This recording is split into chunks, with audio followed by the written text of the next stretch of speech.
Assalamualaikum warahmatullahi wabarakatuh. Ahlan wa sahlan, kembali lagi bersama kami di Abdul Latif Channel.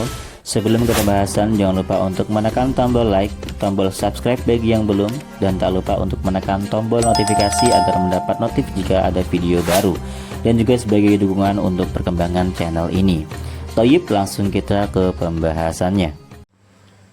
Assalamualaikum warahmatullahi wabarakatuh. Bismillahirrahmanirrahim. Alhamdulillahirrabbilalamin. Wassalatu wassalamu ala asyrafil anbiya wal mursalin, habibi rabbil alamin, imamil muttaqin, sayyidina wa nabiyina wa maulana Muhammadin sallallahu alaihi wa ala alihi wa ashabihi wa sallama tasliman katsira, amma ba'du. Teman-teman, kita akan melanjutkan kajian kitab Alfiyah Ibnu Malik. Kita sudah sampai pada bait ke-211. Ini kita akan mengkaji 3 bait di 211 sampai bait 213. Nah, di sini kita akan mempelajari tentang ilgha dan juga ta'liq lagi. Tapi ini berbeda ya. Ini tentang hukum ilghanya, hukum ilgha dan hukum ta'liqnya. Dan apa saja posisi yang harus ta'liq gitu. Bagaimana kondisi atau bagaimana syarat-syarat dona wa akhwatuha harus dita'liq. Sebelumnya sudah jelaskan bahwasanya ilgha itu adalah meniadakan amal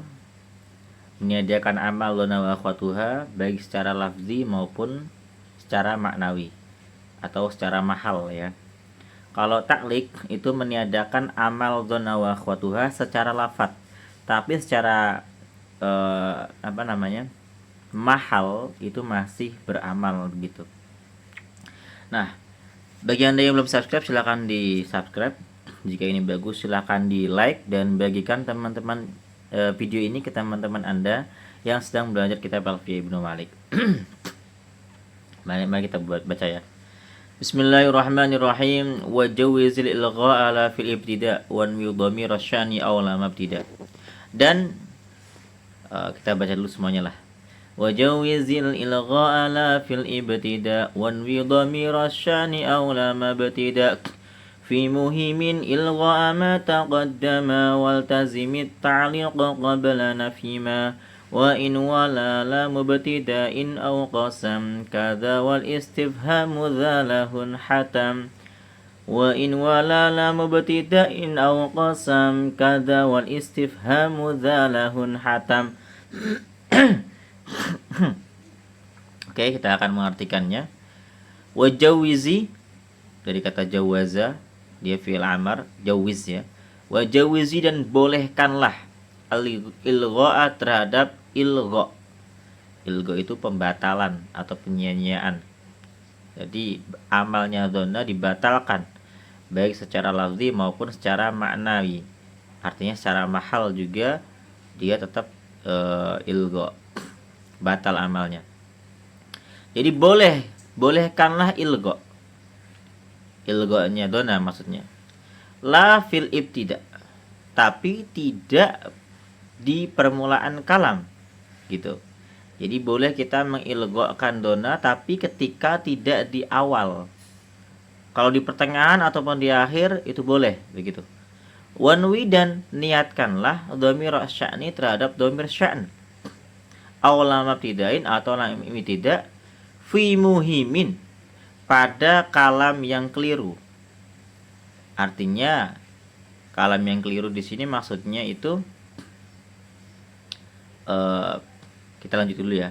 Pada kalam yang keliru, ilgha ma taqaddama, keliru terhadap ilghanya dhanna fi'il taqaddama yang didahulukan. Begitu. Kan di awal tadi dibolehkan ya. Yang dibolehkan ilgha itu adalah di pertengahan dan di akhir, bukan di awal. Tapi kalau terjadi ilgha ma taqaddama, terjadi ilghanya fi'il yang didahulukan terletak di awal. Nah, itu harus diniatkan dhamir sya'an atau lam ibtida'. Karena ilghanya dhanna yang di awal atau di awal kata itu muhim, keliru dia. Jadi kalau ada ucapan orang Arab yang muhim, yang keliru, muhim itu keliru artinya ya. Dalam ilgha idhanna maka harus ditakwil. Diniatkan dhamir sya'an dan atau lam ibtida'. Contoh kayak ilgo tuh gini. Dzonantu Zaidun qaimun. Nah, di situ ilgo tapi dzonantunya di awal. Nah, itu nggak boleh. Nah, ketika terjadi kekeliruan seperti itu harus diniatkan dhamir sya'an atau kita takwil ada dhamir sya'an di situ atau lam ibtida. Begitu. Jadi aslinya dzonantu la Zaidun qaimun atau dzonantuhu Zaidun qaimun. Jadi seperti itu. Nah, nanti kita akan lihat di syarahnya ya. Wal tazimit ta'liq, dan wajibkanlah, ini wajib hukumnya ya berarti. Wajibkanlah at-ta'liq terhadap ta'liqnya dhanna qabla nafima, jika dia jatuh sebelum nafi dengan menggunakan ma. Wa in, dan nafi menggunakan in, wala, dan nafi menggunakan la. Jadi kalau ada dhanna kemudian setelahnya ada huruf nafi, maka di situ dhannanya langsung menjadi ta'liq, digantungkan dia. Dia tidak beramal secara lafzi tapi beramal secara mahal, maknawi gitu. Lam ibtidain, adapun lam ibtida au qasamun atau qasam itu kada, yaitu seperti nafi. Artinya dia membuat dhanna menjadi ta'liq. Wal istifhamu, adapun istifham, adapun inilah ta'liq, lahu, bagi istifham, in hatama, wajib apa ta'liq. Begitu pula istifham ya. Istifham itu juga kalau setelah dhanna ada istifham, maka dhanna menjadi ta'liq juga. Jadi dhanna wa akhwatuha wajib dita'liq ketika dia jatuh sebelum huruf nafi, ma, in, dan la, ataupun sebelum lam ibtida, sebelum qasam, dan sebelum istifham itu. Nah, untuk lebih jelas kita akan baca syarah Ibnu Aqil di sini. Yajuzu ilgha'u hadhil af'ali al-mutasarrifati idza waqa'at fi ghairil ibtida'i. Boleh membatalkan amal-amal dari fiil-fiil yang mutasarrifah, yaitu dhanna dan seterusnya selain hab dan ta'alam. Idza waqa'at fi ghairil ibtida'i, apabila fiil-fiil tersebut tiba atau jatuh di selain permulaan. Kama idza waqa'at wasaton, sebagaimana jika dia berada di tengah kata. Contoh Zaidun dzonantu qaimun, ini boleh. Aw akhiran, atau di akhir, Zaidun qaimun dzonantu, itu boleh dita'liq juga. Jadi Zaidun tetap rofa, qaimun tetap rofa, karena dzonantu tidak diamalkan baik secara lafzi maupun secara maknawi. Maknawi di sini maksudnya beramal pada mahalnya ya. Tapi kalau diterjemahkan tetap sama. Aku mengira Zaid berdiri. Ini juga sama. Aku mengira Zaid berdiri. Artinya tetap seperti itu. Tapi dalam segi i'rab, Zaidun dan dzonantu ini tetap mahal rafa gitu. Beda dengan ta'liq. Kalau ta'liq dia tetap beramal pada mahalnya atau maknawinya. Wa idza tawassatat, apabila dhanna di pertengahan, apabila fiil-fiil yang mutasarrifah itu di pertengahan, faqila, maka dikatakan al-i'malu wal ilgha'u sayyani, mengamalkan maupun mengilgha'kan itu sama saja. Jadi enggak ada bedanya. Wa qila al-i'malu ahsanu minal ilgha'. Ada juga yang mengatakan mengamalkan dhanna itu lebih baik daripada mengilgha'kannya. Wa in ta'akharat fal ilgha'u ahsan. Kalau misalkan fi'il dhanna ini terletak di akhir, maka lebih bagus diilgha'kan. Wa in taqaddamat, apabila fi'ilnya terletak di awal kata, imtana'al ilgha'u 'indal basriyin, maka dilarang untuk mengilgha'kan dhanna ketika di awal kata menurut ulama Basrah. Fala taqulu, maka kamu tidak boleh mengatakan dzonantu Zaidun qaimun. Dzonantu terletak di awal kata, Zaidun qaimun tidak diamali oleh dhanna karena di ilgha di sini. Nah, menurut ulama Basrah ini tidak boleh ya. Kita tidak boleh mengilgha'kan, membatalkan amalnya dhanna ketika di awal kata. Sehingga enggak boleh seperti ini. Bal yajibul i'mal, tapi wajib mengamalkan dhonna. Fataqulu, maka kamu harus mengatakan dzanantu Zaidan qa'iman. Aku menduga Zaid itu berdiri. Fa in jaa min lisanil Arabi, apabila datang dari lidahnya orang Arab, mah sebuah kalam yuhimu ilgha'aha, yang keliru ilgha'nya, mutaqaddamatan dalam keadaan didahulukan dhonnanya, uwila, maka harus ditakwil ala idmari dhamir sya'ni, dengan menyembunyikan dhamir sya'n. Jadi kalau misalkan ada orang Arab salah kata, misalkan dia mengatakan dzanantu Zaidun qa'imun, maka itu harus ditakwil bahwa di situ ada dhamir sya'n yang tersembunyi. Contoh di sini ada syair, arju wa amulu antadnu mawaddatuha. Arju, aku berharap, wa amulu, dan aku berangan-angan, antadnu, agar mendekat kepadaku, mawaddatuha, kecintaan perempuan itu. Jadi aku berharap dan berangan-angan agar cinta perempuan itu mendekatiku. Wa ma ikhalu ladaina minki tanwilu. Tanwilu itu pemberian atau anugerah. Wa ma tanwilu, dan tidaklah menyangka, ladaina, bahwasannya ada di sisi kami, minki, darimu, tanwilu, pemberian. Ya, ini. Nah, di sini tuh ikhalun, aslinya itu kan. Dia merupakan masdar dari khola. Kan khola itu termasuk dona wa akhwatuha kan, menduga. Wa ma ikhalu, dan tak terduga bahwa ternyata kamu sudah memberikan cinta itu kepada kami, gitu, maksudnya gitu. Jadi dia berharap dia mendapatkan cinta, tapi ternyata tanpa diduga perempuan itu sudah memberikan cintanya kepada dia. Nah, begitu maksudnya. Nah, di sini ikhalu ladaina minki tanwilun, tanwilun ini mubtada, ladaina itu khabar, minki ini jar majrur, gitu ya.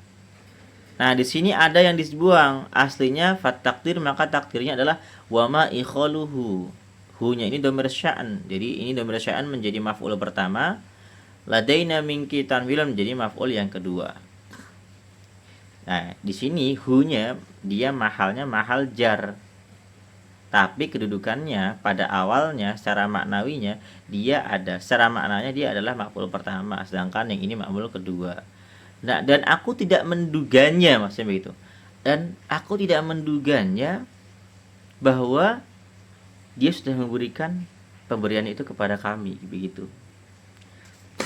Falha dhamir sya'an, maka hak di sini itu dhamir sya'an. Wa hiya al-maf'ulu al-awal. Nah, ini maf'ul yang pertama nih, haknya ini. Waladaina minki tanwilun jumlatun fi mawdil ma'usali. Sedangkan jumlah ladaina minki tanwilun itu jumlah yang menempati maf'ul kedua, gitu. Wahina idin fala ilqa, dan ketika itu, ketika ditakwil menjadi ada, ketika ditakwil ada dhamir sya'an, maka tidak ada ilqa pada kalimat tersebut, gitu. Jadi meskipun lafadznya kayaknya ilqa tapi enggak ilqa, gitu, karena ada dhamir sya'an, tetap ada di situ. Aw ala takdiri lamil ibtida, atau dengan mentakdirkan lam ibtida. Contoh kayak kadzaka uddibtu, seperti itulah, uddibtu, aku dididik, hatta sara, hingga menjadi, min khuluqi, yaitu dari perangaiku, ani, bahwasanya aku, wajadtu, menemukan, mendapati, bahwa milakus syimati, inti dari sebuah karakter itu al-adab, adalah adab itu sendiri, gitu. Nah, di sini wajadtu milakus syimati al-adab. Wajadtu itu kan bisa bermakna meyakini, menduga. Nah, dia beramal pada dua maf'ul sama seperti dona, tapi di sini dia diilgo, ya kan? Secara kasat mata diilgo. Padahal kita bisa mentakdirkan lam ibtida. Jadi nanti jadinya wajadtu la mila kusyimati al adab. Jadinya malah ta'lik, bukan ilgo, gitu. Jadi ini kalau kita artikan ya, seperti itulah aku dididik hingga aku menjadi seseorang yang berperangai dengan keyakinan bahwa adab itulah inti sebuah karakter gitu. Takdirnya adalah anni wajadtu la mila kusyimati al adabu. Fahuwa min babi ta'lik, maka masuk kategori ta'lik, bukan ilgo lagi. Jadi kalau tanpa ditakwil lam ibtida, dia menjadi ilgo kan? Tapi ketika ditakwil ada lam ibtida di situ, maka dia menjadi ta'liq. Walaysa min babil ilgha'i fi syai'in, dan dia tidak sama sekali berada di bab ilgha. Ada fi syai'innya kan, sama sekali berarti. Nah, tadi itu pendapat ulama Basrah ya. Wa dhahabal kufiyuna, sedangkan ulama Kufah berpendapat wa tabi'ahum Abu Bakrin Az-Zabidi wa ghairuhu. Abu Bakar Az-Zabidi dan selain beliau juga mengikuti ulama Kufah. Mereka berpendapat apa? Ila jawazi ilgha'il mutaqaddim. Mereka berpendapat boleh mengilghakan dhanna yang didahulukan atau yang terletak di awal kata. Fala yahtajuna ila ta'wil al-baitaini, maka tidak butuh pentakwilan dua bait tadi. Jadi ini tidak butuh ditakwil menurut ulama Kufah. Ini juga nggak perlu ditakwil dua bait tadi ini. Nah, terserah dia mau pilih yang mana ya. Kalau saya sih ya Kufah ya. Ya nggak tahu dah. Bisa jadi ya paling enak sih kayaknya ulama Basrah sih biasanya sih. Nah, musannif ikut Basrah. Wa inna ma qala al-musannif, dan sesungguhnya musannif hanya berkata, nah kalau ada inama itu kita artikan hanya. Sesungguhnya musannif hanya berkata wa jawazil ilgha, dia hanya mengatakan bolehkanlah ilgha. Liyunabbiha ala anna ilgha laysa bilazimin, untuk mempertegas bahwa ilgha itu tidak wajib begitu, tidak harus. Bal huwa jaiz, tapi boleh. Fa haizu jazal ilgha'u jazal i'malu kama taqaddam. Maka ketika dia boleh ilgha, dia boleh juga diamalkan. Jadi boleh berkata Zaidan dzanantu qa'iman atau Zaidun dzanantu qa'imun, boleh dua gitu, karena boleh ilgha saja, bukan wajib ilgha gitu. Wa hadza bi khilafit ta'liq, ini berbeda dengan ta'liq. Fa innahu lazimun, ta'liq itu wajib. Walihadza qala, maka dari itu musannif berkata wal tazimit ta'liq, wajibkanlah ta'liq. Nah, ini ta'liq ini wajib nih. Fa yajibu ta'liq, maka wajib ta'liq idza waqa'a ba'dal fi'li, apabila setelah fi'il itu jatuh atau ada ma'an nafi, ada manafi. Contoh, dzanantu ma Zaidun qa'imun. Di sini ada dzanantu, lalu ada ma. Ketika ada dzanantu setelahnya ada ma, maka ada manafi, maka harus ta'liq. Jadi dzanantu ma Zaidun qa'iman. Ma Zaidun qa'iman ini marfu, tapi mahalnya ini mahal nasab gitu. Au in an-nafiyah gitu. Atau setelah dzanna ada in. Alimtu in Zaidun qa'imun. Beda dengan ilgha. Kalau ilgha dia tidak beramal baik dari segi lafaz maupun maknawi. Kalau ini tidak beramal dari segi lafaz, tapi maknawinya tetap beramal. Jadi alim tu ini menasabkan mahal Zaid dan mahal qaimun. Ini teori ta'liq seperti itu. Wa masalulahu biqaulihi ta'ala, para ulama mencontohkan untuk ta'liq ini dengan firman Allah. Wa tadhunnuna illa bistum illa qalila, dan kalian menduga bahwa kalian tidaklah menempati dunia kecuali sedikit. Jadi ketika di kiamat nanti kita tuh hanya mengira di dunia kita hanya sebentar saja kalau kita sudah di akhirat itu. Wa qala ba'duhum, sebagian ulama mengatakan laisa hadza min babit ta'liqi fi syai'in. Ada yang mengatakan ini itu bukan termasuk bab ta'liq, sedikit pun nggak termasuk gitu. Fisain kayak gitu. Lianna syarta ta'liqi annahu idza hudifal mu'alliqu, karena syarat ta'liq adalah apabila dibuang mu'alliq. Mu'alliq itu kayak penyebab ta'liq, yaitu in, nafi, ma nafi, atau la nafi nanti ya. Jadi menurut ulama yang mengatakan ini bukan termasuk ta'liq, karena syarat ta'liq itu apabila mu'alliqnya dibuang, tasalatul amilu ala ma ba'dahu, maka amil akan memberi pengaruh kepada lafaz setelahnya. Fayansibu maf'ulain, maka amil tersebut akan menasabkan dua maf'ul. Nahwu dhanantu ma Zaidun qa'imun. Contoh kayak aku dhanantu ma Zaidun qa'imun. Lalu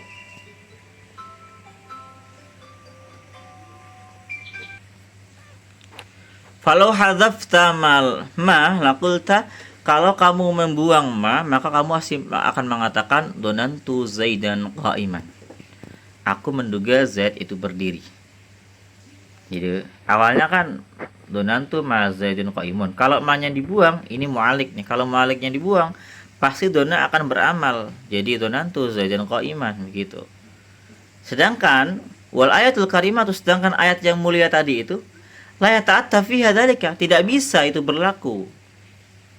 Lianna kalau hadaftal mu'alliq, karena kamu jika membuang mu'alliqnya yaitu in, lam yatasallat tadhunnun, tidak mungkin tadhunnun akan mempengaruhi ala wistum, terhadap lafaz labistum.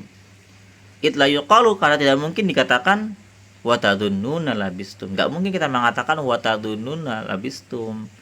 Gitu. Hakadza za'ama hadzal qail. Inilah pendapat orang yang berkata tadi, ini bukan ta'liq kok gitu. Ini bukan ta'liq kok menurut dia.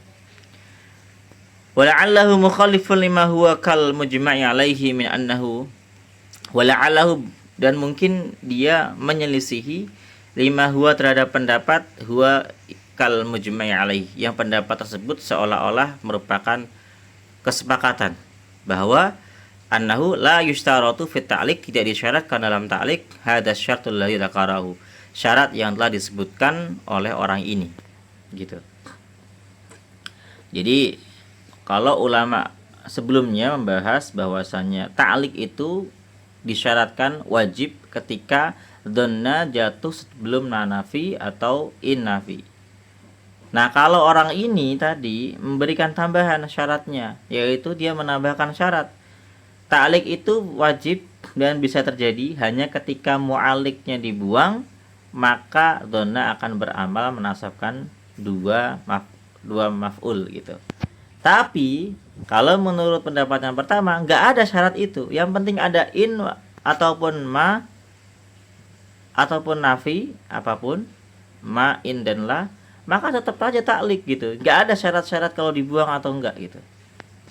Itu maksudnya.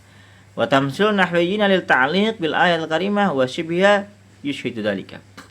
Adapun pencontohan ulama nahwu, pembuatan contoh dari ulama nahwu dengan untuk ta'liq dengan ayat-ayat tersebut dan semacamnya, itu menjadi saksi akan pendapat tersebut. Jadi pendapat pertama mengatakan ta'liq itu wajib ketika dhanna jatuh sebelum manafi, jatuh sebelum in nafi, dan jatuh sebelum la nafi. Nah, pendapat kedua mengatakan syarat ta'liq itu adalah ketika mu'alliqnya dibuang, maka dhanna wa akhwatuha harus beramal kepada lafaz yang jatuh setelahnya. Kalau tadhunnuna illa bistum, jadi harusnya kalau innya dibuang tadhunnuna labistum, dhanna harus beramal pada labistum. Tapi kan nggak bisa, berarti bukan ta'liq. Jadi kalau menurut dua pendapat ini, menurut pendapat pertama contoh wa tadhunnuna illa bistum ini sudah memenuhi syarat, dia ta'liq berarti. Tapi kalau menurut pendapat kedua ini bukan ta'liq. Nah, tentu pilih yang mana, pendapat satu atau dua tuh. Nah, sekarang lanjut. Wa kadzalika yu'allaqul fi'lu idza waqa'a ba'dahu la nafiyah. Begitu pula digantungkan fi'il dhanna wa akhwatuha jika setelahnya adalah nafi. Contoh dhanantu, setelah donantu adalah nafi. Donantu la Zaidun qaimun wala Amrun, maka ini wajib ta'liq. Au lamul ibtida atau lam ibtida. Donantu la Zaidun qaimun, aku menduga Zaid berdiri. Sama. Jadi lam ibtida la nafi juga sama. Jadi dia bisa membuat donantu menjadi ta'liq. Au lamil qasam atau lam qasam, nahwu alimtu la yaqumanna Zaidun, aku menduga, aku meyakini Zaid itu berdiri. Walam ya'uddaha ahadun minan nahwina minal mu'alliqat, tapi tidak ada seorang pun dari ulama nahwu yang menganggap lam qasam itu termasuk mu'alliqat. Enggak ada yang menganggapnya kecuali ini Al-Imam Ibnu Malik dan juga pengikutnya. Awil istifham, atau setelah donna terdapat istifham. Contoh, walahu suwaru salasin, ada 3 bentuk di sini kalau istifham. Contoh kayak yang pertama, ayyakuna ahadul maf'ulaini isma istifhamin. Yang pertama, jika salah satu dari 2 maf'ul merupakan isim istifham. Contoh, alimtu ayyuhum abuka, aku meyakini salah seorang dari mereka itu adalah ayahmu. Aku meyakini siapa di antara mereka ayahmu. Gitu. Yang kedua, ayyakuna mudhafan ila ismi istifhamin, dimudhafkan kepada isim istifham. Contoh, alimtu ghulamu ayyihim abuka. Intinya ada istifhamnya. Istifhamnya di sini yang dicontohkan adalah lafaz ayyuhum ya. Yang ketiga, anta dukhula alaihi adatul istifham. Contoh, alimtu Zaidun indaka am Amrun. Jadi 3 contoh di sini, lafaz ayyun atau lafaz yang didhofahkan kepada lafaz ayyun. Yang ketiga, lafaz hamzah istifham. Nah, disitulah posisi-posisi di mana donna wa akhwatuha wajib ta'liq, yaitu sebelum, ketika donna wa akhwatuha sebelum mas, in, la, lam ibtida, qasam, dan yang keenam istifham. Oke, jika ada pertanyaan silahkan tanyakan di kolom komentar. Terima kasih sudah menyimak sampai akhir. Di video setelahnya kita akan membahas bait 214. Terima kasih. Assalamualaikum warahmatullahi wabarakatuh.